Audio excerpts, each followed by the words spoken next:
Hello everyone. आज हमारे साथ डॉक्टर अदनान सईद साहब हैं लिथुआनिया से। तो इनके साथ हम आज का सेशन हमारा जो है वो मैंने जो है वो इस पे रेवोल्यूशनरी क्या नाम है, नैनो टेक्नोलॉजी, जिस पे इनका एक्सपर्टीज़ है, तो उस पे हम आज बात करेंगे। तो अदनान सईद साहब, thank you very much for joining this, and we are delighted to welcome you. You are the visionary researcher in this special field. 2D materials are shaping the future of nanotechnology, something like that. सो इससे पहले कि मैं technical questions पे जाऊँ, आपसे थोड़ी सी request होगी कि आप ये बताइएगा कि आपका ये जर्नी जो है, आप इधर आए हैं, क्या नाम है, मैं पता नहीं प्रोनाउंस भी सही कर पा रहा हूँ कि नहीं, जो है वो लिथुआनिया। लिथुआनिया ही है, या सही कहा मैंने। तो यहाँ आपका कैसे, मतलब पाकिस्तान से आपकी ट्रांसफॉर्मेशन जो है ना, इसमें थोड़े से लोगों को स्कॉलरशिप के हवाले से, जो वीज़ा के हवाले से, फिर जो है ना, थोड़ा सा ये क्वेश्चन एक क्लियर कर दें आपकी जर्नी का, उसके बाद फिर हम टेक्निकल पे आते हैं। Thank you. चलें चलें ठीक है। स्लाइड्स शेयर कर दें ताकि मैं उस हिसाब से बता सकूं अपने बारे में जी जी बिल्कुल। स्टार्टिंग से। जी जी श्योर।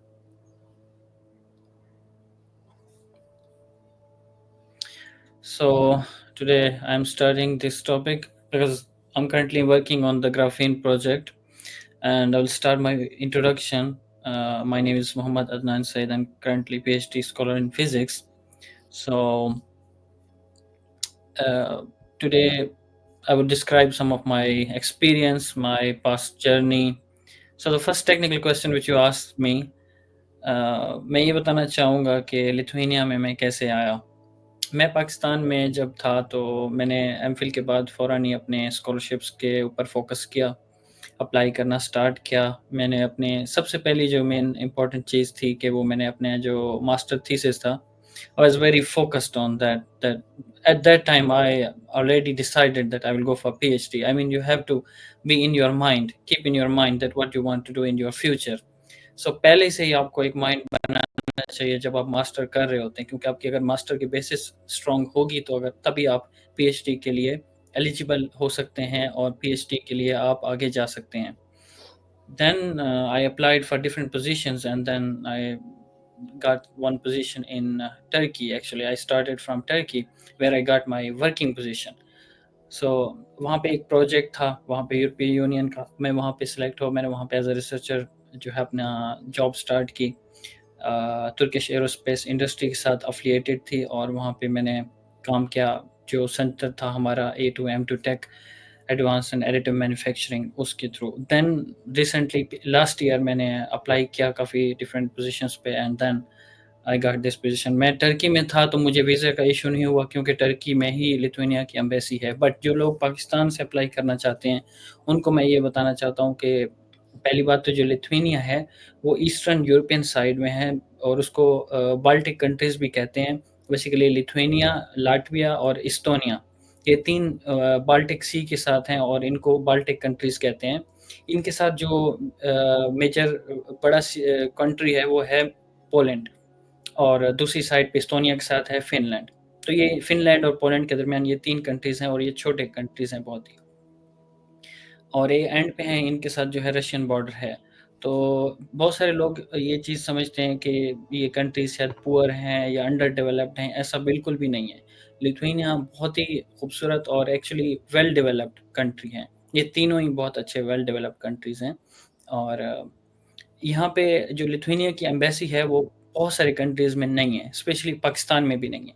इंडिया में है, अज़रबैजान में है, टर्की में है और यूएई में है, जो हमारे क्लोज़ कंट्रीज़ हैं। तो हमें जो ऑप्शन बेहतर पड़ता है, अगर पाकिस्तान से आप अप्लाई करना चाहते हो, अगर आपका एडमिशन हो जाता है लिथुआनिया में, तो आप अज़रबैजान प्रेफ़र करो, क्योंकि वो ई वीज़ा उसके लिए है, और आप ईज़िली अज़रबैजान जाके अपना रेज़िडेंस परमिट, वो डायरेक्ट आपको रेज़िडेंस परमिट कार्ड बना के देंगे, अगर आप स्टडी वीज़ा पे हैं तो। और अगर आप टर्की जा सकते हैं तो Turkey also a good option. So this is how I came here. ज़बरदस्त। जी जी। सो आगे मैं ये बताना चाहूँगा कि मेरी एजुकेशन जो बैचलर है वो सरगोदा यूनिवर्सिटी से है, और मास्टर मेरी पंजाब यूनिवर्सिटी से है, और करंटली मैं conus university of technology of Lithuania में है, कॉनस सिटी में, वहाँ से अभी पीएचडी कर रहा हूँ। सो वर्क एक्सपीरियंस मैंने ऑलरेडी बताया कि मैं अनकरा में था, वहाँ पे भी मेरा 2D प्रोजेक्ट मटेरियल्स का प्रोजेक्ट था और मैं वहाँ पे भी यही काम कर रहा था इसी प्रोजेक्ट के रिलेटेड। सो अभी जो मैं काम कर रहा हूँ करंटली वो है ग्राफ़ीन पे। ग्राफ़ीन पे जो प्रोजेक्ट है वो मैंने सेलेक्ट क्यों किया और मेरा 2D मटेरियल्स में आने का क्या इंटरेस्ट कैसे बना? एक्चुअली मैं बहुत पहले से ही जब भी मैं टर्की में गया था और मैं स्टडी कर रहा था ग्राफ़ीन और 2D मटेरियल्स के बारे में, मैंने काफ़ी कुछ सीखा और मैंने काफ़ी कुछ मेरा जो इंटरेस्ट डेवलप हुआ वो इनकी एप्लीकेशन जो कि ये मटेरियल्स हैं, लेयर्ड मटेरियल होते हैं और 2D मटेरियल जितने भी इसमें काफ़ी सारे मटेरियल्स हैं, सिर्फ़ इनकी क्लासेस भी हैं जिसमें ट्रांज़िशन मेटल कैल्कोजेनाइड्स होते हैं, मोलिब्डेनम डाइसल्फ़ाइड है, हीलियम डाइसल्फ़ाइड है या टंगस्टन डाइसल्फ़ाइड है और दूसरी जो एक मेजर इसकी क्लास है वो graphene itself a very big class. Graphene select करने का जो सबसे बड़ा मकसद ये है कि ये अभी तक ग्राफ़ीन पे जितना काम हुआ है उसको कमर्शियलाइज़ नहीं किया गया। सो कमर्शियलाइज़ क्यों नहीं किया गया उसके पीछे काफ़ी सारे रीज़न्स थे कि इसकी जो सिंथेसिस है वो और इसकी जो एप्लीकेशंस हैं वो तो ऑलरेडी जो है अभी तक एक एडवांस एप्लीकेशंस जो हैं वो उसमें यूज़ हो रहा है और अभी तक इनोवेटिव जो इसकी न्यू एप्लीकेशंस हैं वो अभी भी डिस्कवर हो रही हैं। सो ग्राफ़ीन तो 2004 में जो मैकेनिकल एक्सफोलिएशन टेक्नीक थी उसको यूज़ करते हुए ग्राफ़ीन की एक सिंगल लेयर जो कि single layer of carbon atoms पे हेक्सागोनल स्ट्रक्चर में उसको देखा गया था कि ये एक स्ट्रक्चर बन रहा है जो कि ग्राफ़ीन जिसको ग्राफ़ीन कहा गया और उसके लिए नोबेल प्राइज़ भी मिला उनको जो कि गेम एंड उसके जो कुछ साथी थे मैनचेस्टर यूनिवर्सिटी में। So graphene has like different shapes, can be nano walls, can be spherical, can be vertical planar graphene. This is you can grow any type of graphene depends on the applications. So applications इसकी जो है वो बहुत सारी हैं। अभी currently इसकी जो मैं जिस एप्लीकेशन पे काम कर रहा हूँ वो है field effect transistor based sensors but already graphene जो है वो काफ़ी एप्लीकेशन में यूज़ हो भी चुका है और अभी न्यू भी इसकी डिस्कवर हो चुकी हैं। फॉर एग्जांपल इसकी जो मोस्ट फेमस एप्लीकेशन है ग्राफीन की वो ऑप्टो इलेक्ट्रॉनिक डिवाइसेस में है और उससे डिवाइसेस जिससे फ्लेक्सिबल इलेक्ट्रॉनिक्स जो अभी इन फ्यूचर इसको डेवलप किया जा रहा है फ्लेक्सिबल इलेक्ट्रॉनिक्स के लिए फ्लेक्सिबल जो डिवाइसेस होती हैं उसके लिए यूज़ किया जा रहा है। And one more thing graphene जो अभी तक वर्ल्ड में सबसे स्ट्रॉन्गेस्ट मटेरियल है जो कि इतना थिन है वो इस टाइम ग्राफीन है। दैट्स द रीज़न कि इसको यूज़ भी किया जा सकता है क्योंकि ये बहुत ही मज़बूत है। और इसकी जो एप्लीकेशंस हैं वो भी डिपेंड करता है कि ये आप किस फ़ील्ड में करना चाह रहे हैं। जैसे अब मेरा फ़ील्ड है वहाँ पे इसकी स्ट्रॉन्ग होने का तो कोई नहीं है लेकिन इसकी सेंसिटिविटी मैटर करती है। क्योंकि मेरा जो काम है बायोसेंसर के रिलेटेड है। सो मैं यूज़ कर रहा हूँ टेक्नीक जो ये काफ़ी सारी टेक्निक्स हैं जो कि इसको बनाने के लिए यूज़ हो सकती हैं बट जो इफ़ेक्टिव वन है वो केमिकल वेपर डिपोज़िशन है, मोस्ट कॉमनली यूज़ होती है। और जो plasma enhanced chemical vapour deposition now the simple chemical vapour deposition भी यूज़ होती है बट उसके लिए बहुत हाई टेम्परेचर चाहिए। बट जो plasma enhanced chemical vapour deposition है उसमें टेम्परेचर के साथ प्लाज़्मा उसके हीटिंग में जो एक इम्पोर्टेंट रोल है वो प्लाज़्मा का है। क्योंकि नॉर्मली हाई टेम्परेचर चाहिए और हमारे पास हाई टेम्परेचर इतना अवेलेबल नहीं होता, यानी आप कह सकते हैं कि उसको कंट्रोल करना मुश्किल होता है। तो प्लाज़्मा के साथ लो टेम्परेचर पे ग्राफ़ीन को ग्रो करवाना अ बिट मोर ईज़ी। तो जो प्रोजेक्ट है एक्चुअली ये है डायरेक्ट ग्राफ़ीन सिंथेसिस जो नॉर्मली ग्राफ़ीन को बनाया जाता है उसमें ट्रांसफ़र टेक्नीक यूज़ की जाती है। एक सबस्ट्रेट पे बनाते हैं फिर उसको ट्रांसफ़र टेक्नीक करके फिर दूसरे जहाँ पे उसको अप्लाई करना है वहाँ पे उसको ट्रांसफ़र किया जाता है। तो बेसिकली डायरेक्ट सिंथेसिस का मकसद ये है कि उसकी जो यूनिफ़ॉर्मिटी है, उसकी जो क्वालिटी है वो ख़राब ना हो। तो प्लाज़्मा एनहांस्ड सीवीडी क्या है? प्लाज़्मा आपको पता है कि प्लाज़्मा जो है वो एक फ़ोर्थ स्टेट ऑफ मैटर है, जिसमें आयन्स, इलेक्ट्रॉन्स, न्यूट्रल एटम्स सब मिक्स होते हैं। बट जो यहाँ पे प्लाज़्मा को गैस डिस्चार्ज के थ्रू जनरेट किया जाता है, वहाँ पे रेडियो फ्रीक्वेंसी या माइक्रोवेव जो फ्रीक्वेंसी है वो यूज़ की जाती है प्लाज़्मा को क्रिएट करने के लिए। सो प्लाज्मा जनरेशन के बाद जो चैम्बर है उसमें गैसेस इंट्रोड्यूस करवाई जाती हैं लाइक हाइड्रोजन जो कि एचिंग के लिए यूज़ होती है और मीथेन गैस। मीथेन गैस जो है CH4 इसमें से ये कार्बन का सोर्स है। यहाँ पे जब आयोनाइज़ेशन होती है आयंस सेपरेट हो जाते हैं तो हमें जो है वो कार्बन चाहिए। जो कार्बन है वो हमारा सबस्ट्रेट है उसके ऊपर डिपॉज़िट होती है उस ग्रोथ टेम्परेचर के दरमियान और उसको हम कहते हैं न्यूक्लिएशन प्रोसेस। सो उसके बाद जब हमारे पास सैंपल बन जाएँगे एग्ज़ैक्टली हम उसको टेस्टिंग करते हैं उसकी डिफरेंट टेक्नीक से जो कि मैं यूज़ कर रहा हूँ Raman spectroscopy FTIR and electrical properties के लिए हॉल इफेक्ट एंड XPS जो केमिकल कंपोज़िशन के लिए यूज़ होता है। उसके अलावा जो इसकी एप्लीकेशन है वो मेरा टारगेट एप्लीकेशन है कि इसका फ़ील्ड इफ़ेक्ट जो ट्रांजिस्टर है वो बनाया जाए। उसमें फ़ील्ड इफ़ेक्ट ट्रांजिस्टर का जो स्ट्रक्चर होता है वो एक सिंपल ट्रांजिस्टर के तरह ही है लेकिन यहाँ पे वहाँ पे बेस एंड कलेक्टर एमिटर होते हैं बट यहाँ पे सोर्स, ड्रेन एंड चैनल होता है। Source, drain and channel in तीनों का अपना-अपना रोल है इसमें और जो ग्राफ़ीन है वो as a channel material use होता है। जो कि हमने इसमें as a channel material graphene को यूज़ करना है।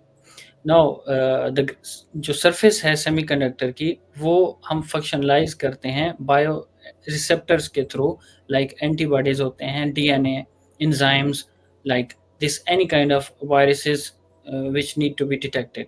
सो उस वायरस को उसकी सरफेस को इमोबिलाइज़ किया जाता है और उसको डिटेक्ट करने के लिए जो कि ग्राफ़ीन बेस्ड फ़ील्ड इफ़ेक्ट ट्रांजिस्टर के थ्रू करते हैं और डिपेंड करता है कि वो उसकी जो फ़ील्ड इफ़ेक्ट ट्रांजिस्टर से मुराद ही यही है कि वो अपने उसके दरमियान जो चार्ज इंटरैक्शन होता है उसको और ग्राफ़ीन की सेंसिटिविटी जो होती है उसके थ्रू उसको डिटेक्ट किया जाए।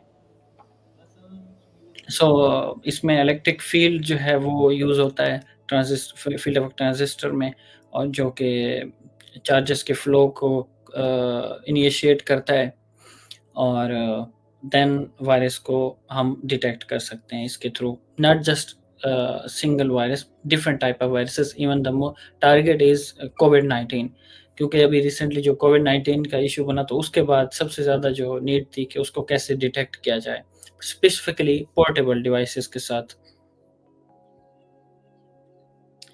सो नेक्स्ट जो अगर देखा जाए तो इसकी जो एप्लीकेशंस हैं वो डिफरेंट फील्ड्स में हो सकती हैं, कैंसर डिटेक्शन में हो सकती हैं, जो कि एक इम्पोर्टेंट एप्लीकेशन है। बाकी इन्फेक्शन जो डिसीज़ेज़ हैं, rapid detection of pathogens, virus, bacteria इसमें हो सकती हैं। ग्लूकोज़ मॉनिटरिंग में कार्डियोवैस्कुलर डिसीज़ है, उसमें हो सकती हैं और बाकी जो वियरेबल हेल्थ मॉनिटर डिवाइसेज़ हैं, वो भी इससे बनाई जा सकती हैं टेस्टिंग के लिए। इम्प्लांटेबल सेंसर्स हैं, रैपिड डिसीज़ डायग्नोसिस है, लाइक डिफरेंट इसकी जो एप्लीकेशन है वो अभी तक जो कि इस पे काम होना है। काफ़ी सारी जो सेंसर्स हैं, इन पे काम अभी भी हो रहा है और अभी इन फ्यूचर भी होगा, तो पॉसिबल है कि इसकी एप्लीकेशंस मज़ीद इंक्रीज़ होंगी। तो बेसिकली इसमें जो इन फ्यूचर अपॉर्च्युनिटीज़ हैं वो क्या हैं? डिफेक्ट इंजीनियरिंग अगर इसमें की जाए तो इसमें काफ़ी ज़्यादा जो डिफेक्ट हैं उनको कम किया जा सकता है, इसकी क्वालिटी को बेहतर किया जा सकता है, इसकी जो लेयर है वो उसको कंट्रोल करके काफ़ी इसकी और एप्लीकेशंस जो है वो देखी जा सकती हैं। उसके अलावा इसकी ओरिएंटेशन, क्रिस्टलैनिटी उसको भी देखा जा सकता है और फ्लेक्सिबल इलेक्ट्रॉनिक्स में जो डायरेक्ट ग्राफीन ग्रो है वो यूज़ हो सकती है, like sensors and other devices. Transparent electrodes हैं और स्पेसिफिकली जो मेन एजेंडा है वो है कॉस्ट रिडक्शन कि कैसे इसको कमर्शियलाइज़ किया जाए, कमर्शियलाइज़ इसको अवेलेबल किया जाए, जो कि हो सकता है इसकी स्टैंडर्डाइज़ेशन से और कोलैबोरेशन से। So this was my short presentation and you can ask any question if you have. Sorry आपका माइक ऑफ है। Sorry, thank you. शुक्रिया, आपने सारी डिटेल तो मेरे ख्याल बता दी अपने टॉपिक के हवाले से। मेरा एक क्वेश्चन इसमें है कि सबसे मेजर चैलेंजेस क्या थे आपकी जो ट्रांजिशनिंग हुई है रिसर्च में की पाकिस्तान से यूरोप में, हुँ। इस हवाले से जो चैलेंजेस थे, उन हवाले से कोई और उनको कैसे कोप किया आपने, उस हवाले से ज़रा रोशनी डालें? सो चैलेंजेस सबसे बड़ा जो चैलेंज होता है एक्सेप्टेंस लेना। क्योंकि आपको आपके जो बैकग्राउंड रिसर्च है और फिर कॉम्पिटिशन था क्योंकि जब पूरी दुनिया से कैंडिडेट्स अप्लाई करते हैं, तो आपको उनके कॉम्पिटिशन के मुकाबले में आपको अपना जो 100% है वो देना पड़ता है।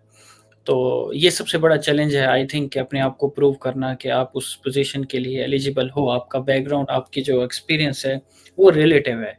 सो ये एक चैलेंजेस था कि अब एक्सेप्टेंस लेना। सेकंड जो चैलेंज था, वो यही था कि फर्स्ट टाइम स्पेसिफिकली जब आप आउट ऑफ कंट्री आते हैं, तो आपको वीज़ा प्रोसेस करना पड़ता है, आपको आगे आके फिर दूसरे कंट्री में आके सेटलमेंट, ये एक बहुत बड़ा चैलेंज होता है स्टार्टिंग में स्पेसिफिकली तुर्की में जैसे लैंग्वेज का इश्यू था, तो वहाँ पे मुझे ये इश्यू हुआ बट तुर्की से लिथुआनिया में मुझे एज़ सच कोई चैलेंजेस या आप कह सकते हैं कि कोई डिफ़िकल्टीज़ नहीं हुए क्योंकि ऑलरेडी मुझे ये एक्सपीरियंस था चीज़ों को एडजस्ट करने में। बट फर्स्ट टाइम जैसे ही अब बाहर आते हैं तो डेफ़िनेटली आपको बहुत सारे चैलेंजेस आते हैं, वीज़ा के लिहाज़ से, ट्रैवलिंग के लिहाज़ से, सेटलमेंट के लिहाज़ से, रेज़िडेंस ये सबसे बड़े चैलेंज होते हैं। ठीक है, ठीक है। तो अच्छा इसके अंदर जो स्किल्स हैं या अर्ली प्रिपरेशन टिप्स हैं कि मतलब आपने ये सारा प्रोसेस करना है, इसमें सिक्योर करना है, प्रोफ़ेसर्स का जो इस यहाँ एटीट्यूड है, किस तरह उनके साथ कॉन्टैक्ट करना है, इस हवाले से कोई थोड़ा-सा आप रहनुमाई करें? हाँ, एक्चुअली यहाँ पे जो प्रोफ़ेसर्स हैं वो यही देखते हैं कि स्टूडेंट वाक़ई जो है वो उसके अंदर ये एबिलिटी या ये स्किल है कि उसका एक्सपीरियंस रिलेटिव है या नहीं है। तो अगर आपके पास रिलेटिव एक्सपीरियंस होगा, जिस प्रोजेक्ट पे आप अप्लाई कर रहे हो, जो आप पोज़ीशन लेना चाहते हो, आपके स उसका रिलेवेंट पब्लिकेशन है या आपका रिलेवेंट एक्सपीरियंस है, तो आप प्रोफ़ेसर को अप्रोच करोगे और अगर टू द पॉइंट आप कंसाइज़ यानी कोई इसमें ऐसा नहीं है कि आपको चीज़ों को एक्स्ट्रा बढ़ा-चढ़ा के लिखना है, नहीं। जो भी चीज़ आती है यहाँ पे टीचर्स बहुत ही कंसाइज़ली आपसे वही चीज़ पूछेंगे जो आपने बताई है कि आपको आती है। ये हाँ। मेन पॉइंट है। अच्छा इसमें फिर जो अर्ली करियर रिसर्चर्स हैं जो कि इस फील्ड में आना चाह रहे हैं, उस हवाले से भी आप उनको कोई एडवाइस देना चाहें? हाँ, जी बिल्कुल सबसे पहली जो मेरी एडवाइस ये है, जो मास्टर्स कर रहे हैं अभी, तो वो अपने जो थीसिस है उसको और अपनी रिसर्च को अच्छे तरीके से करें और try to publish a paper. जो आर्टिकल है वो पब्लिश करना बहुत ज़्यादा ज़रूरी है नाउ-अ-डेज़ अभी जितना कॉम्पिटिशन है बाहर, उस लिहाज़ से आपको रिलेटिव फ़ील्ड में आर्टिकल पब्लिश करना बहुत इम्पोर्टेंट है। और दूसरा आप जो भी चीज़ कर रहे हैं, जो भी चीज़ आप एक्सपेरिमेंट कर रहे हैं, जो टेक्नीक यूज़ कर रहे हैं, उसको प्रैक्टिकली और हर हवाले से उसको समझें, उसको अंडरस्टैंड करें, ताकि आपको वो चीज़ आपके ज़हन में हो, जब भी आपसे कोई भी चीज़ पूछे कि ये आपने जो काम किया है, ये आपको आता है कि नहीं आता? तो वो आपको पता होना चाहिए, यानी जो भी आप काम कर रहे हैं, फुली फ़ोकस से क तरीके से करें। तो इसमें जिन्होंने बैचलर किया और मास्टर के लिए आना चाहें, उस उनके लिए भी कोई है रहनुमाई? मास्टर्स के लिए आई थिंक ज़्यादा जो है वो आपका एकेडमिक बैकग्राउंड और आपकी जो जीपीए और स्पेसिफिकली आप जो डॉक्यूमेंट्स बनाते हैं, अपनी सीवी अच्छे तरीके से बनाएँ, कवर लेटर अच्छे तरीके से बनाएँ। स्पेसिफिकली आपको बहुत सारे सोर्सेज़ मिल जाते हैं कि आपने सीवी कैसे बनानी है, आपने कवर लेटर कैसे बनाना है, आपको एक्सपर्ट्स यूट्यूब पे आप सर्च करें, आपको बहुत सारे आपको एक्सपर्ट्स मिल जाएँगे। जो मेन चीज़ें है कि वो आपने करना कैसे है, आपने खुद उस पे मेहनत कैसे करनी है। तो जितनी आप मेहनत करेंगे मास्टर के लिए भी सेम ऐसे ही है। मास्टर्स के लिए मुझे चूँकि इतना एक्सपीरियंस नहीं है बट जितना मुझे पता है, वो यही है कि आप अपने डॉक्यूमेंट्स बेहतर बनाएँ और आपका अगर एकेडमिक बैकग्राउंड अच्छा है, तो आपका मास्टर्स का भी स्कॉलरशिप हो जाएगा। अच्छा इसमें एक तो आप जब इधर आते हैं लिथुआनिया, इधर लैंग्वेज बैरियर है? इसमें लैंग्वेज कौन-सी है और इस हवाले हुँ। से और जी, जी। लिथुआनिया में 2 लैंग्वेजेज़ हैं, लिथुआनियन एंड रशियन। रशियन इतनी मेजर लैंग्वेज नहीं है, माइनर लैंग्वेज है, बट लिथुआनियन इनकी नेशनल लैंग्वेज है। बट यहाँ पे जो मोस्टली लोग हैं, वो इंग्लिश बोल सकते हैं। यहाँ पे एज़ सच लैंग्वेज बैरियर बिल्कुल भी नहीं है और everyone can speak English, but still you need to learn the language if you want to adopt the culture. तो इसमें इनिशियली जब आप आते हैं डेफ़िनेटली अगर नया बंदा हो तो उसको टाइम लग जाता है कुछ महीने सेटल होने में। कुछ हुँ। टिप्स आप बता देंगे जो शुरू में आए तो उनको वो टिप्स जो है ना वो उस पे वो फ़ास्ट जिधर महीने 6 लगने हैं वहाँ 1 महीने में 1.5 में सेटल हो जाए, उस हवाले से कोई रेकमेंडेशन? सेटलमेंट के लिहाज से जो इम्पोर्टेंट चीज़ है वो ये है कि अगर आप सिंगल आ रहे हैं तो आप बेहतर है कि हॉस्टल को प्रेफर करें, क्योंकि अपार्टमेंट के लिहाज से आपको अपार्टमेंट लेना, चीज़ों को एडजस्ट करना और फिर एक्सपेंसेस थोड़े ज़्यादा हो जाते हैं।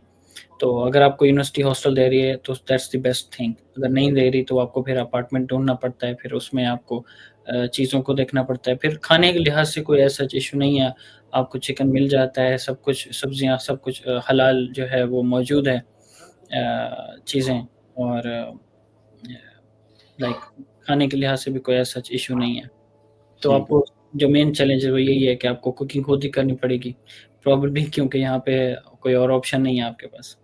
तो इधर पाकिस्तानी कम्युनिटी या बाकी एशियन हमारी कम्युनिटी है, और पार्ट टाइम जॉब के हवाले से क्या सूरत है?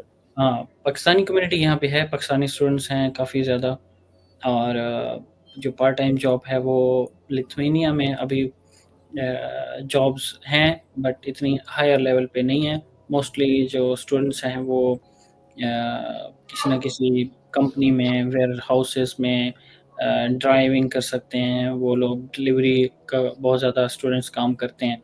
तो बहुत सारी चीज़ें हैं जिनमें उनको उनका आराम से जो का वो आ जाता है, उनकी इनकम हो जाती है। इसमें कैरियर के हवाले से क्या कहेंगे, पीएचडी के बाद या मास्टर के बाद इधर इधर सेटल होने के लिए, और बाकी पीआर के हवाले से भी और कैरियर के हवाले से? हाँ, पीआर के लिहाज से ये है कि लैंग्वेज मस्ट है और 5 इयर्स के बाद ही पीआर मिलती है। और करियर के लिहाज से ये है कि अगर आप अच्छे तरीके से काम करते हैं, स्टडी करते हैं, और अगर यहाँ पे आप लैंग्वेज भी सीखते हैं, ज़्यादा लोगों से कम्युनिकेट करते हैं, और यहाँ पे कंपनीज़ काफ़ी हैं अच्छी, but still like Lithuania is not the big country, बहुत ही छोटा-सा कंट्री है, तो इसमें आपको जो चांसेस ऑफ, क्योंकि यूरोप में है तो आपको कोई इश्यू नहीं है, आप पोलैंड में जॉब करें, आप किसी और कंट्री, तो यहाँ पे अगर आपको जॉब नहीं भी मिलती तो किसी और कंट्री में भी देख सकते हैं, तो like depends on the job situation कि वो क्या है। तो मैं ये नहीं कहता कि यहाँ पे कोई बहुत ज़्यादा जॉब्स हैं, और ये भी नहीं है कि यहाँ पे कोई जॉब का चांस नहीं है, ऐसा नहीं है। तो हो इसमें सकता जो बैंक स्टेटमेंट है जब शुरू में आना है, या वीज़ा कास्ट है, या कास्ट ऑफ लिविंग के हवाले से थोड़ा सा उस हवाले से रोशनी डाल दें। हाँ, ओके। सो जो स्टूडेंट अपने उस पे बिहाफ़ पे आ रहे हैं, मतलब सेल्फ एक्सपेंस पे आ रहे हैं, उसके लिहाज से तो उनको ट्यूशन फ़ी आई थिंक जो मास्टर्स के लिए वो 5000 पर ईयर है, और पीएचडी के लिए मुझे आइडिया नहीं है, पीएचडी के लिए, मास्टर के लिए मुझे पता है कि 5000, क्योंकि पीएचडी का अक्सर जो है वो प्रोजेक्ट के थ्रू ही आते हैं, जो फंडेड प्रोजेक्ट होता है, उसकी कोई सेल्फ वाले मैंने स्टूडेंट नहीं देखे। बाकी जो कॉस्ट यहाँ पे है वो मंथली अभी इस टाइम लिथुआनिया में टोटल आप 5 टू 600 यूरोज़ पर मंथ जो है वो आपका एक्सपेंस हो जाता है मैक्सिमम। 5 से तो 600 यूरो कह रहे हैं। जी, जी। और ये अभी पाँच थोड़ा पाँच हज़ार एक्सपेंसिव है। 5,000 यूरो मास्टर की फ़ीस बताई है आपने, सालाना जी, जी, ईयरली? मास्टर की सालाना जो फ़ीस है 5000 यूरो है अब। तो इसमें शुरू में आपने क्या नाम है, बैंक स्टेटमेंट की कोई ज़रूरत है, या उसमें क्या रिक्वायरमेंट होती bank statement per year I think 11,000 euros होती है पर ईयर, के लिहाज से आपको दिखाने पड़ते हैं, अपने अकाउंट में शो करवाने पड़ते हैं, तो तभी आपका रेज़िडेंस परमिट बनता है। है? 5,000 यूरो मास्टर की तो इस साल में हो जाता है मास्टर, या 2 साल, या क्या ड्यूरेशन कितना है इसका? 2 साल में 2 साल है इसकी ड्यूरेशन, और पीएचडी जो है वो 3 साल की या 4? 4 इयर्स की। 4 ईयर की। अच्छा, अच्छा, ज़बरदस्त। अच्छा, चलें, thank you very much Adnan साहब, मेरे ख्याल सारी डिटेल्स कवर हो गई हैं, कोई मेरे जी। ख्याल चीज़ नहीं रह गई। आपने दिस इंफॉर्मेटिव सेशन था, और I am really grateful for this. Any last advice और whatever the comments you want to share to the audience please? Students के लिए यही है कि पहले से ही अपना जो एक गोल है वो सेट करें, और उस पे शुरू से ही काम करें, और एट द एंड आपको, जब तक आप वो कामयाब नहीं होते, आपको मेहनत करनी पड़ेगी हर हवाले से, और मोटिवेशन रखनी पड़ेगी, and like like this is my advice. Thank you very much Adnan साहब, रियली इंस्पायरिंग सेशन था, और I am really grateful for you, and maybe we will call you again. We'll have session inshallah in the near future as well. Again, thank you, and have a nice journey, and have a nice life inshallah. Thank you. Thank you.